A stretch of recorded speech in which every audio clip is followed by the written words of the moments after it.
ஒரு சில வருஷம் கழிச்சு இன்னொரு ஃபோன் கால் வந்தது.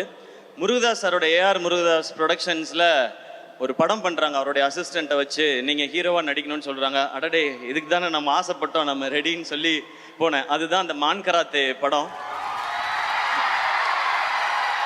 அந்த படம் ஆடியோ லான்ச்சில் வந்து முருகதாஸ் சார் இருந்தாங்க. சீஃப் கெஸ்ட் வந்து சங்கர் சார். அப்போ நான் பேசும்போது சொல்லியிருந்தேன், நான் இப்போ தான் ஆரம்பிச்சிருக்கேன், என்னைக்காவது ஒரு நாள் நான் வந்து முருகதாஸ் சார் டைரக்ஷனில் நடிக்கணும், சங்கர் சார் டைரக்ஷனில் நடிக்கணும், அதுதான் என்னுடைய ஆசை. அதுக்கு என்னுடைய திறமையும் வியாபாரத்தையும் நிச்சயமாக வளர்த்துக்குவேன்னு சொல்லி பேசியிருந்தேன். அப்போ அந்த ஆடியோ லான்ச் வந்தப்போ அப்போ தான் அந்த சோஷியல் மீடியா ஆரம்பித்த டைம். அதில் எல்லாருமே நிறையா கிண்டல் பண்ணாங்க. 2 படம் ஓடிடுச்சுன்னா உடனே உனக்கு முருகதாஸ் படம் கேட்குதா, சங்கர் படம் கேட்குதான்னு சொன்னாங்க.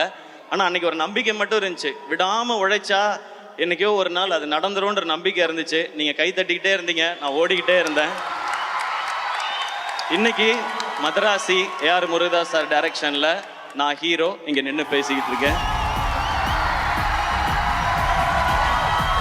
இது நான் மட்டும் உழைச்சி அப்படி பண்ணிட்டெல்லாம் கிடையாது. நம்மால் ஒருத்தன் ஓடுறான்டா, அவனை தட்டி கொடுறா, தூக்கிட்டு போகணுண்டான்னு சொல்லி நீங்கள் எல்லாரும் கை தட்டி என்னை தூக்கிட்டு வந்தீங்க, நீக்கே வச்சிருக்கீங்க. அந்த எனர்ஜியோட தான் இந்த படத்தில் நான் வேலை பார்த்துருக்கேன். ஏஆர் முருகதாஸ் சார், நீங்கள் வந்து எல்லா ஹீரோஸ்க்கும் உங்களோட நடிக்கணும்னு ஆசை சார். ஏன்னா உங்களுடைய படங்கள் அந்த மாதிரி